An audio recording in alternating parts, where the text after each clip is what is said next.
Bright new stars in our country music recording industry. Had an opportunity to hear some of this, the material that this gentleman recorded before it ever got on a major label here about a year or so back.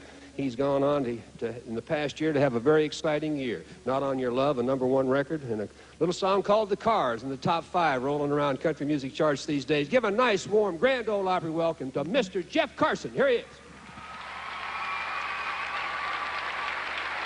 But to get us started, our first guest took home the award for the best video at last week's Academy of Country Music Awards. Ladies and gentlemen, welcome, if you will. He's going to be a superstar, Jeff Carson.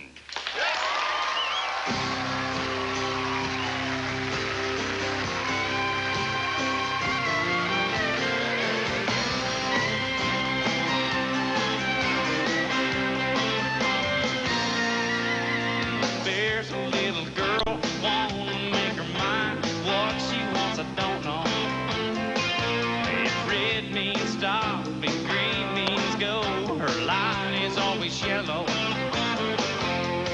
wrapped her around her finger, she's slipping through my hands. Every time I think I got her, I gotta think again. I'm holding on to something that keeps letting me go. Just a whole lot of heartache at the end of my road. Yeah, I fall a little harder every time I drop, but I keep reaching, I can't stop. Holding on to something that keeps letting me go.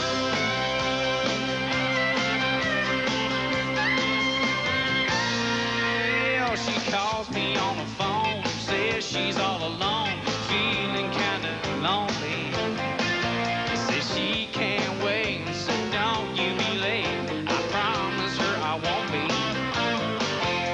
Well, 10 minutes later, standing at her door, she's saying, never mind, I ain't lonely anymore. I'm holding on to something that keeps letting me go.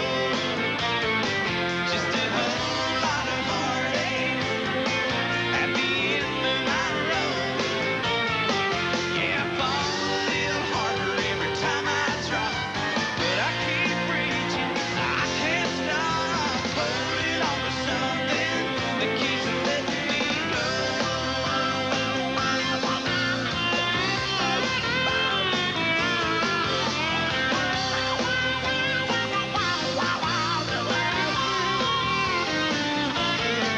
Yeah, I fall a little harder every time I drop, but I keep reaching, just can't stop. Yeah, I'm holding on to something that keeps letting me. Holding on to something that keeps letting. I'm holding on to something that keeps letting me. Holding on to something that keeps letting me go.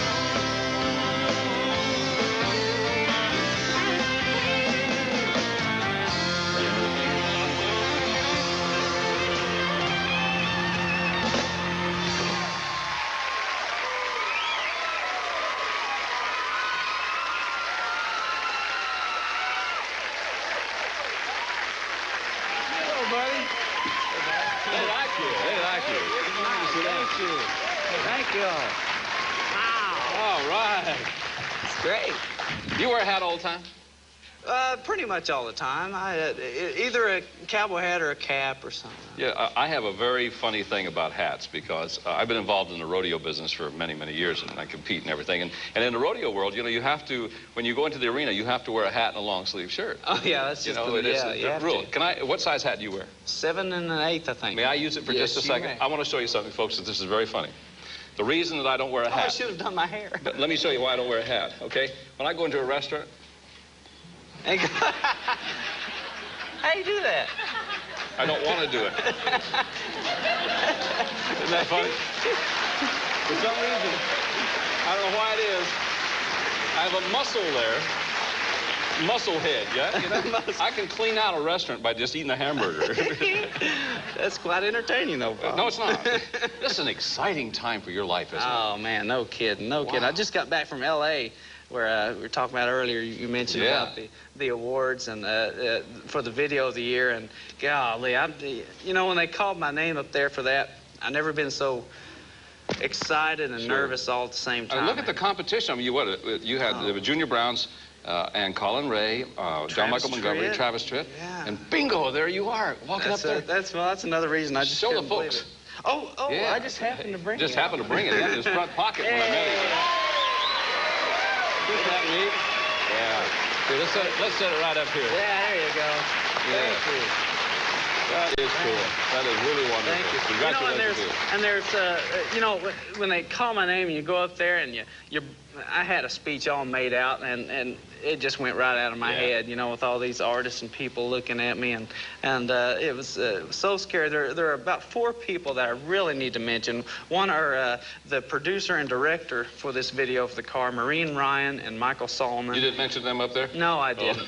I had it in my head too, but man, it all just shot right out. And of course the songwriters, Gary Heide and Michael Spriggs. Couldn't do it without the songwriters. It's a wonderful song. How does the song affect you? Because I know how it affects those of us who are fathers.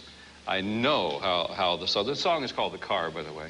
How does the song affect you? Does it when you sing it on stage, do you get... Oh, man, it's still, even when we did rehearsal today for the show, I saw a guy sitting back there, and I saw a little bit of eye drying start to go on, and that tears me up to, you know, because it did me the same way. But the first 5 times I tried to sing it in the studio, I couldn't get through. Have you ever sung the song with your father there?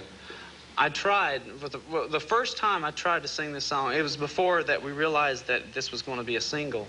And I had it on my list of things to sing, and there was an outside fair. And about the time I get to this song, I see my father standing over the side, and I just couldn't sing it. Oh, man, it is such a... I mean, it really affects me. You know what I find fascinating? You came to Nashville, and you were singing demos. Right. And demos, when you go in and for the writers, you go in and sing a song, and then they take that and they try to sell it to the artist. 7 of the 11 tunes that you sang demos are on your album. Does that mean that everybody else turned those songs down and you felt that they were great? Well, no, a lot of them, you know, I always kept copies of all these songs I sang demos on, whether I thought they were good or bad. I tried to keep a copy of all of them. So, you know, all this time, I sang demos for about 3 years. All this time, I was trying to get a record deal, wanting a record deal. I had a shoebox going full of songs that I thought, you know, man, if I ever, you know, if they asked me to record some things, this is what I'm going to record, this right here. And then 6 months go by, you have a whole new set of 6 songs or 12 songs. But these songs obviously were turned down by somebody else. Yeah, like Not On Your Love was my first #1, and it was turned down by at least 2 artists that I know of. Have you ever done a demo on a song and you thought, oh, this is awful, and then it goes on to be #1? No. Got a better ear than that. I've done some that I thought, boy, these are awful, but they didn't go to #1. And they were, right? That's right. All right, I want to show everybody, if I can, this is the CD. It's simply titled Jeff Carson. Clever name, I like that. Yeah, we thought long and hard on that. I bet you did. And you're going to do some more music for us on the show. We sure are, How did the Braves look this year? Oh, looking pretty good. What little bit I get to watch television. Think they can beat the Dodgers? Oh, I get to sing the national anthem for the Atlanta Braves, I think in June. Well, have you ever sung the national anthem? Never, huh?